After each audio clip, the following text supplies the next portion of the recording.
Bonjour, nous avons posé le plateau de l'heure politique aujourd'hui à Mbouanatsa. Mbouanatsa, c'est un des villages du canton de Bouéni qui compte les communes de Bouéni, de Bandrélé sur la partie sud et de Kanikeli. Nous allons recevoir Salim Mdéré. Il est le premier vice-président du conseil départemental de Mayotte, mais surtout, il est l'élu de ce canton. Tout de suite, c'est son heure politique. Le canton de Bouéni est composé de 16 villages pour 16 837 personnes recensées. Il a une superficie de presque 45 km².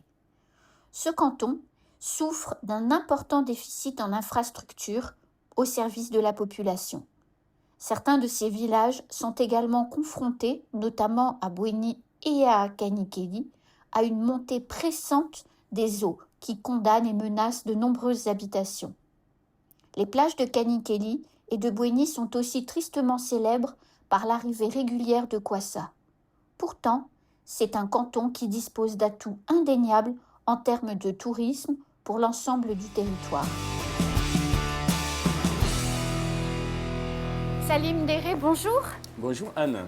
Je suis très heureuse de vous accueillir sur le plateau de l'heure politique dans votre canton, ici, à Mbouanatsa. Vous êtes le premier élu du conseil départemental à vous prêter au jeu de l'heure politique dans une version, présentation des enjeux du mandat. Vous avez fait de la politique pendant longtemps pour d'autres. Aujourd'hui, vous êtes élu. Ça vous fait quoi d'être conseiller départemental aujourd'hui et premier vice-président du conseil départemental ? Alors d'abord, merci Anne pour cet honneur que vous me rendez de venir en premier chez moi dans le canton de Bouéni. Et je tiens encore, parce qu'il n'est jamais tard, je tiens encore à remercier tous les électeurs du canton de Bouéni pour m'avoir honoré lors de l'élection de juin dernier. Je remercie aussi les collègues du conseil départemental qui ont bien voulu m'élire comme premier vice-président aux côtés du président Benissa Ouseni. Maintenant, on a pris nos marques. Ça fait 5 mois qu'on est au pouvoir. Les choses ne sont pas faciles, mais on essaie de travailler au quotidien au service des Maoris. Alors, vous êtes passé au niveau du conseil départemental et même au niveau de votre canton, du statut de fonctionnaire, du statut de « je fais de la politique pour d'autres » au statut finalement d'élu. Quand vous vous êtes assis en juillet autour de cette table en tant que conseiller départemental et puis prêt à élire finalement le président, vous avez ressenti quoi ? Alors, c'est vrai, c'est un choix qu'on fait.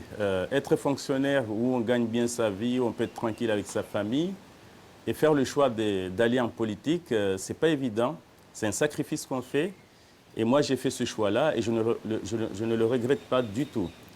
Et donc, le 1er juillet, quand on était assis, on avait encore quelques doutes.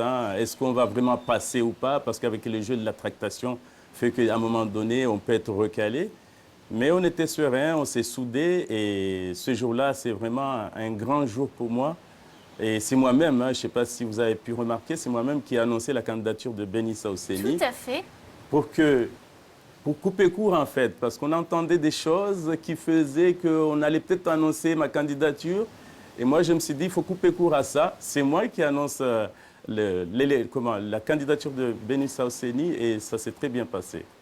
Donc, de la fierté, du bonheur. Une très grande fierté, du bonheur, oui. Maintenant, il faut se mettre au travail. Voilà, et au travail, vous y êtes. Vous êtes le premier vice-président de ce conseil départemental en charge de l'aménagement, avec une dotation pour 2021-2027 pour le FEDER, donc vous allez dépenser, qui fait x2. Donc, du coup, quels sont les grands dossiers, les grands challenges qui sont les vôtres pour cette mandature ? Alors, comme je m'y étais engagé, d'abord au niveau du canton, il y a beaucoup de choses qui ont été faites ou qui sont en cours d'être réalisées. Au niveau du social, nous avons ce qu'il faut globalement. Nous avons la PMI de Kanikeli qui est en phase de finition des travaux. Nous avons qui est financée par le conseil départemental en partie. Oui, en grande partie. Et puis les fonds FEDER, comme vous disiez tout à l'heure. Nous avons un CMS, un centre médico-social, qui va démarrer à Bouéni. Et puis du côté du canton, côté Bandrélé, nous avons une PMI de M'Tsamoudou où il faut la réhabiliter parce que cette PMI-là, elle n'est pas aux normes aujourd'hui. Il y a des choses qui sont faites au niveau de la voirie rurale, qui sont entamées du moins. Donc je pense que là-dessus, il faut qu'on aille vite aussi pour finir ce chantier-là parce qu'on a été un petit peu oublié. Mais il y a le volet jeunesse et sport où on a quand même été oublié, je ne sais pas pourquoi, mais on s'est rendu compte que l'extrême nord, côté M'Tsamboro, et l'extrême sud, on a été oublié pour le volet jeunesse et sport, c'est-à-dire les équipements sportifs. Et parlant des jeux, oui, on reviendra tout à l'heure, il faut vraiment qu'on aille vite pour aller chercher les fonds et réaliser les travaux avant 2027. Il ne faut pas qu'on attende 2026 pour se dire est-ce qu'on va finir les travaux ou pas. Non, il faut qu'on soit prêt pour 2027 et donc les travaux, tous ces chantiers qui sont lancés pour les équipements sportifs, il faut qu'on les finisse à temps, ça veut dire fin 2026. Alors, parmi les sujets qui sont les vôtres, puisque vous abordiez la question des Jeux des îles, donc effectivement, il y a les infrastructures pour accueillir les sportifs, mais il y a aussi les logements pour accueillir les délégations de chaque pays, tant les sportifs que les accompagnateurs, aussi le public. Comment ça va se passer, ça? Parce qu'il y a un vrai retard aussi en matière de chambres d'hôtel ou de gîtes. Oui, donc je parlais du canton tout à l'heure. Donc là, pour parler des Jeux, effectivement, on réfléchit beaucoup en ce moment avec le CROSS. On a eu des réunions là-dessus avec le président. Et on s'est dit qu'on ne peut pas penser aux équipements sportifs sans penser au logement, à la restauration, à l'accueil, parce qu'on a des problèmes de sécurité. Et donc, on va beaucoup miser sur l'hébergement. Et il y a des idées qui émergent, notamment réquisitionner, par exemple, tous les bâtiments tout neufs de la CIM pendant les Jeux qui sont finis et pour héberger les gens si on n'est pas prêt au niveau des hôtels. Ça, c'est une chose. Et puis, au niveau du territoire, pour tous les projets, les grands projets, je disais tout à l'heure, je m'étais engagé sur certaines choses. Le transport maritime, on ne peut pas faire des Jeux sans que les gens puissent se déplacer facilement. Et donc, avant les Jeux, vous aurez le transport maritime qui va se mettre en place, ou peut-être même en plus du transport maritime. Bon, on a le Caribus qui va arriver aussi, qui sera livré avec l'Académa, mais nous travaillons aussi sur le téléphérique. Ça, c'est un sujet que nous ne pouvons pas trop oublier parce que... Qui ira de où à où, ce alors, téléphérique? le téléphérique, c'est plus relié l'Est vers l'Ouest. Donc, c'est vraiment sur la terre. Et les gens, les Mahorais qui viennent du nord, qui sont dans les bouchons, ou qui viennent du sud, qui arrivent à Tsaranou, notamment les habitants de ce canton. Voilà. Et bien, ceux-là, on va les acheminer via la voie maritime. Vous voyez, donc il y a ce qu'on appelle le maillage territorial, donc est-ouest, et puis côté maritime, on ramène les gens sur Mamoudzou via des navettes maritimes. Alors, premier vice-président du conseil départemental, c'est une responsabilité énorme, et en même temps conseiller départemental du canton de Bouéni. Donc, on rappelle, Cagny, Bouéni, puis un petit morceau du sud de Bandrélé. On le sait, les habitants de Mayotte sont très attachés à leur conseiller départemental et aux réalisations qu'il conduit dans son canton. Comment on fait, Salim Mdéré, pour porter une responsabilité aussi importante que la vôtre à l'échelle de tout Mayotte et en même temps ne pas oublier qu'on est un élu local du canton de Bouéni? Oui, c'est toute la difficulté. En fait, moi aussi, aujourd'hui, je suis élu premier vice-président en charge des infrastructures, de l'aménagement, du foncier. C'est un gros portefeuille. Je dois travailler avec tout le monde. Tout le monde, c'est quoi? C'est avec tous les élus locaux, c'est-à-dire les maires, et les présidents des intercommunalités. Je ne dois oublier personne. Et y compris, donc, dans ma localité, je dois travailler avec le maire de Bouéni. Ça, je l'ai toujours dit dans les campagnes. Je continue à l'affirmer ici. Il faut qu'on travaille avec le maire de Bouéni, le maire de Kanikeli, le maire de Bandrélé et tous les autres. Donc, il faut qu'on arrive effectivement dans mon canton à réaliser certains projets. Et là, si je dis qu'il faut travailler avec les maires, c'est qu'il faut les accompagner. On a une politique volontariste auprès de ces collectivités-là. Il faut les accompagner à réaliser les projets. Et donc, on va par exemple, sur Bouéni, on a le grand projet d'écotourisme que nous devons parvenir à sortir de terre avec l'intercommunalité du Sud, mais au sein des mairies aussi. Kanikeli, ils ont ils m'ont présenté un certain nombre de projets, donc il faut qu'on les accompagne pour les réaliser. Je peux parler juste pour donner des exemples. Une rivière à Mbona-Béja qui menace le village, une route dite du quartier Bimanga, où le village a besoin d'étendre vers les hauteurs. Donc, ça fait partie des sujets qui me passionnent et je vais travailler pour soutenir nos collectivités. Quand on préparait cette émission, vous disiez que 400 000 € du conseil départemental allaient être, étaient fléchés en tout cas, sur un projet de réaménagement à Bouéni, d'un front de mer. Quand les maires, alors je ne dis pas que c'est le cas de Bouéni, mais quand les maires ont une dotation du conseil départemental, comment est-ce que le conseil départemental les aide à consommer? Parce qu'on sait qu'une des faiblesses dans les communes, c'est cette capacité à aller au bout des projets et à consommer l'argent qu'on leur flèche. Alors, le principe du conseil départemental pour attribuer, le grand principe, hein, la première condition pour distribuer des aides, c'est de se dire que la commune a déjà un projet bien ficelé, bien réfléchi, et donc il demande à la commune de produire ce qu'on appelle un DCE, un document de consultation des entreprises. Ça veut dire que vraiment on sait que voilà, le projet, on sait combien ça va coûter, il a été même alloti et que les études sont là, ils sont prêts à être lancés. C'est là où le conseil départemental se dit, OK, on peut donner les subventions. Sauf qu'on se rend compte malheureusement, pour des subventions de la plupart du temps étalées sur 3 ans, malgré qu'on soit prêt à consommer les crédits, on se rend compte que les crédits ne sont pas consommés au bout de 3 ans. Et souvent, les maires nous demandent une rallonge, voilà, de rallonger les dotations. Donc, de maintenir du moins les subventions qui étaient accordées, qu'ils n'ont pas pu consommer. C'est un peu regrettable, mais c'est là où on doit passer un message avec nos maires pour leur dire que quand on s'est engagé du côté du conseil départemental et de la mairie, donc il faut aller vite parce que Mayotte ne peut pas accumuler de retard. Et nous, quand on vote les budgets, on ne sait plus. Est-ce qu'il faut couper les crédits, il faut les maintenir? On ne sait pas trop ce qu'on a fait et ça a un impact sur notre budget. Ça a un impact sur le budget parce que quand on met une somme sur un projet qui ne se réalise pas, c'est de l'argent finalement qui est perdu et qui aurait peut-être pu servir à un autre projet ailleurs. En fait. Exactement. Dans votre feuille de route pour les prochaines années, Salim Déré, il y a quoi qui est écrit comme grand dossier? Alors, comme grand dossier, nous avons, comme je l'ai dit tout à l'heure, le transport maritime, il faut qu'on le réalise.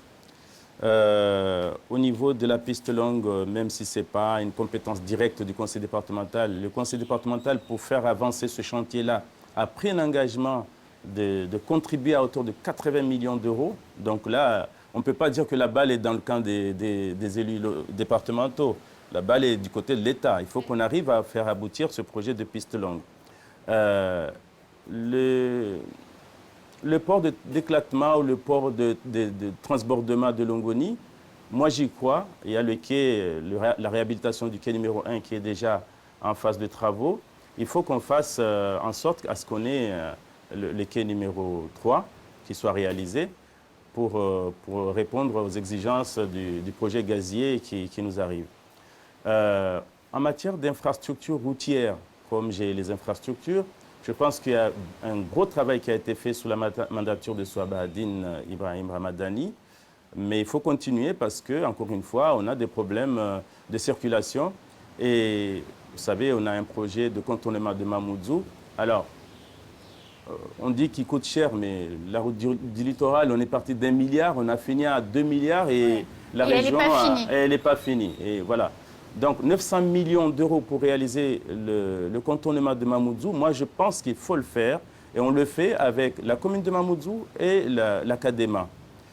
Parce qu'en fait, la façon dont il est envisagé, c'est une route qui part du côté de Koungou avec des sens, des sens giratoires ou je sais pas, il y a des routes de connexion en fait. À chaque fois, il y a une route de connexion. Des villes, Mtsapere, Passamainti, Tsunzu. Et je pense qu'on n'est pas obligé à ce moment-là de consommer 900 millions d'euros d'emblée, mais on peut faire en sorte de PPI, plan pluriannuel d'investissement, pour réaliser ce projet-là d'envergure et pour les Maoris. On va faire une Ça va petite vite. pause, oui. On va écouter votre suppléante qui avait envie de témoigner de votre engagement, à la fois pour Mayotte et puis pour le canton. Et puis on se retrouve tout de suite après. Très bien, parce que c'est une spécialiste du social, donc ça me réjouit qu'elle me complète. Je m'appelle Nasmam Changama. Je suis chargée de mission au niveau de la MDPH de Mayotte. Je suis également conseillère départementale. Je suis la suppléante de Monsieur Salim Béré. Avec Salim, c'est vrai que ce qui m'a beaucoup plu par rapport à lui, c'est que c'est quelqu'un qui est quand même assez accessible. Ce qui fait que pour pouvoir se coordonner, on échange beaucoup. Beaucoup, mais comme je vous le disais aussi tout à l'heure, ce qui est compliqué, c'est aussi de pouvoir allier en fait ma casquette d'élu, ma casquette de chargé de mission, mais aussi ma casquette de personne à part entière. La rencontre avec les habitants du canton, elle se fait tous les jours parce que tout le monde, moi dès le départ, tout le monde connaît mon numéro de téléphone, tout le monde connaît où c'est que j'habite, donc les personnes, je les croise tous les jours. Et les personnes n'ont pas de difficulté à venir me solliciter directement. Donc on n'entend pas forcément d'avoir les moments formels pour pouvoir aller à la rencontre de ces personnes. Les habitants nous sollicitent tout simplement parce qu'aujourd'hui, nous avons la chance d'avoir un premier vice-président du conseil départemental qui vient du canton. Donc forcément, le besoin il est encore plus important parce qu'on se dit que peut-être il y a une facilité à ce niveau-là. C'est tous les jours, hein, en fait, tout simplement, et ce qui est compréhensible, on comprend totalement. Bon, vous voyez, elle vous soutient énormément. Vous avez de la chance de travailler en équipe et donc de fédérer des gens autour de vous. Le conseil départemental a une immense responsabilité en matière sociale. Comment est-ce que vous allez faire pour répondre à l'ensemble des besoins? Alors, je lui demande beaucoup de conseils, parce que c'est vrai, c'est une spécialiste du social. Hein, donc, à chaque fois que j'ai des questions ou des interrogations dans la matière, je lui pose la question pour qu'on puisse avancer le social à Mayotte. Il y a eu beaucoup d'avancées, comme je disais tout à l'heure, ne serait-ce que pour les bâtiments qui doivent recevoir le public. Donc, mais il n'y a pas que ça. Nous avons les minima sociaux où nous devons nous battre pour les mettre en place à Mayotte, ce qui est loin d'être le cas. Donc, je pense que j'ai fait le bon choix d'avoir une suppléante qui s'y connaît en la matière. Alors, on va aborder maintenant, si vous le voulez bien, la politique nationale, puisque les présidentielles et puis les législatives arrivent. On l'a bien vu avec cette tribune de soutien à la candidature du président de la République. Les présidentielles se sont invitées à Mayotte. Vous êtes LR, vous me le disiez quand on préparait l'émission, à jour de cotisation. Qu'est-ce que vous allez faire, Salim Mdéré, pour les présidentielles? Une fois que ces primaires sont arrêtées et qu'on a notre candidat, il faut qu'on s'unisse pour voter un seul candidat. Mais s'il y en a un qui se proclame candidat après en dissidence, là, ça change tout. Bien sûr. Et ce que je crains aujourd'hui, c'est que face à ces genres de coups bas, on va dire, compte tenu de nos difficultés à Mayotte d'immigration, d'insécurité, Marine Le Pen risque de nous battre. Donc voilà, j'attends de voir et puis, mais moi j'ai des convictions de droite, donc je reste dans mon parti et je voterai pour le candidat de droite qui sera retenu suite au primaire. Au Congrès, donc légitimiste, le Congrès va choisir tel candidat, vous ferez campagne pour ce candidat. Tout à fait. Ok, sauf que vous appartenez à une majorité au niveau du conseil départemental, tout le monde n'y est pas LR. Et à l'intérieur de votre majorité, il y a déjà un certain nombre d'élus, de femmes en l'occurrence, dont Bibi Chamfi, qui se sont positionnés en faveur de la candidature du président de la République. Donc ce qui veut dire derrière aussi en faveur des candidats pour les législatives issus de la République en marche ou d'Agir, puisque Bibi Chamfi, ce sera probablement plutôt Agir que la République en marche.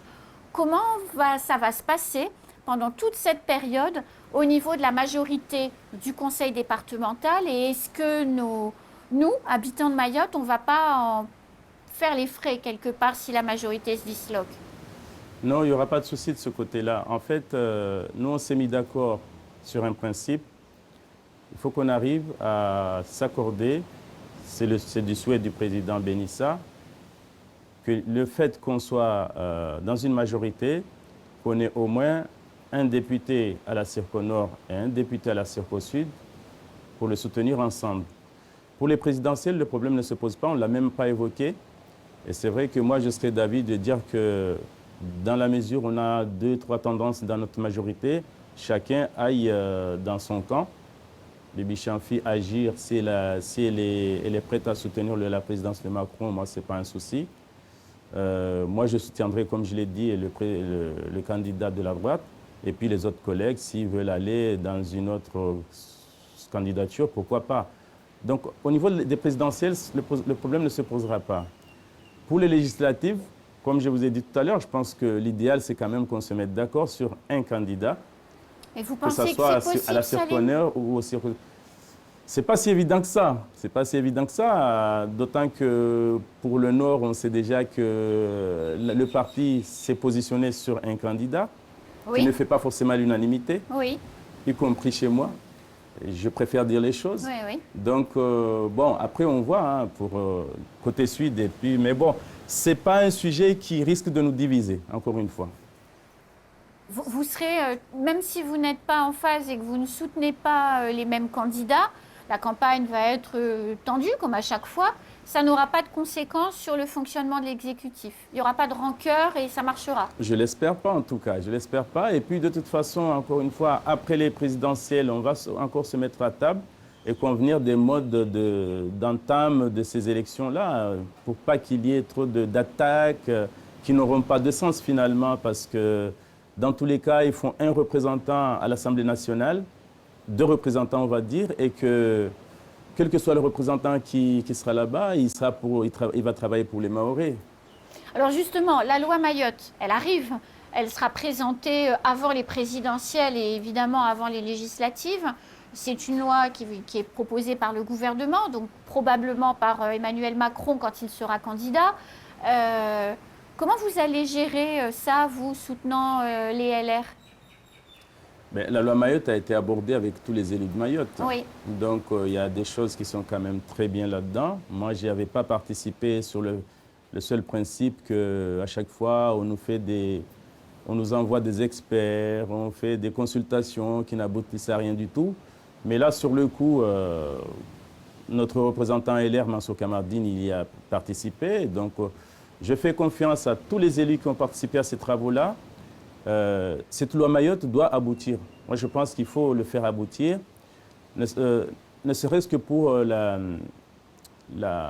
l'augmentation des élus départementaux. Je ne suis pas de ceux qui disent qu'il faut plus d'élus à chaque fois dans une instance comme le conseil départemental, mais je me rends compte une fois sur place aujourd'hui que les tâches sont énormes. Nous avons énormément de choses. Et que si on augmente les effectifs, le quota des élus de 26 à, je sais pas moi, 30 ou 36, eh bien, on pourra partager les tâches pour que chacun s'occupe d'un dossier ou voilà. Vous rejoignez Daniel Zaidani en ça, puisque c'est aussi un point qu'il a défendu dans cette réforme, de dire que plus d'élus, c'est plus de vice-présidents, donc c'est plus de personnes qui portent des dossiers et qui font des choses. Absolument, oui, oui. Donc c'est une réforme pour vous qui est essentielle pour Mayotte. Essentielle, ne serait-ce que pour ce volet-là. Après, il y a beaucoup de choses à l'intérieur qu'on ne peut pas développer ici. Mais la loi Mayotte, elle doit servir à quelque chose, ouais. Donc vous soutiendrez cette loi Mayotte? Moi, je la soutiens. Mais la difficulté qui va quand même se présenter, imaginons, vous soutenez la loi Mayotte, vous faites candidat pour le candidat LR qui sera désigné par le Congrès, le candidat LR devient président de la République et dit la loi Mayotte, j'en veux pas. Qu'est-ce qui se passe? Ce serait un problème, parce que ça veut dire qu'il n'a pas tenu compte de l'avis de Mansour Kamardine, qui a participé aux travaux et qui le soutient aussi, enfin qui la soutient. Je pense que le député a été clair là-dessus. Oui, il s'est clairement positionné pour la loi Mayotte. Donc ça veut dire que c'est un président de la République qu'on aurait élu et qui ne tient pas compte de... Voilà. C'est pas une situation possible. Je ne l'imagine pas. Je ne l'imagine pas. Donc finalement, si je vous écoute, les prochaines années pour Mayotte, quoi qu'il arrive à l'issue des présidentielles, les prochaines années pour Mayotte devraient voir du changement pour nous, en fait, pour nos cadres de vie. Il faudrait qu'on ait ce changement maintenant, oui. faudrait qu'on ait ce changement parce que là, on a évoqué la question des effectifs départementaux, mais il y a énormément de choses qui sont dedans qui vont en faveur de l'amélioration du cadre de vie des Mahorais. Et donc, moi, je l'espère en tout cas, qu'on aboutira à le valider enfin. Écoutez, moi, je suis très heureuse parce que je vois un premier vice-président aux affaires, au travail et surtout hyper optimiste. C'est bon signe pour l'avenir. Il faut être optimiste quand on est politicien, sinon, il vaut mieux rester à la maison. Non, mais j'essaie avec les collègues de travailler main dans la main, et encore une fois, que ce soit avec les maires, les intercommunalités ou les collègues du conseil départemental, on essaie de se souder pour faire avancer les choses. On n'a pas parlé du volet restructuration des services, on aurait pu. Voilà, mais là, c'est la fin déjà. Voilà, on va travailler là-dessus, sur ce volet-là, sans trop bousculer les directions. Mais il faut encourager les agents du département pour nous faire confiance et travailler à aller de l'avant. Alors, bon courage. Merci. Et puis, Anne. on se retrouve bientôt pour continuer à échanger. À très bientôt, merci, oui. Avec plaisir. À bientôt, bonne fin de journée.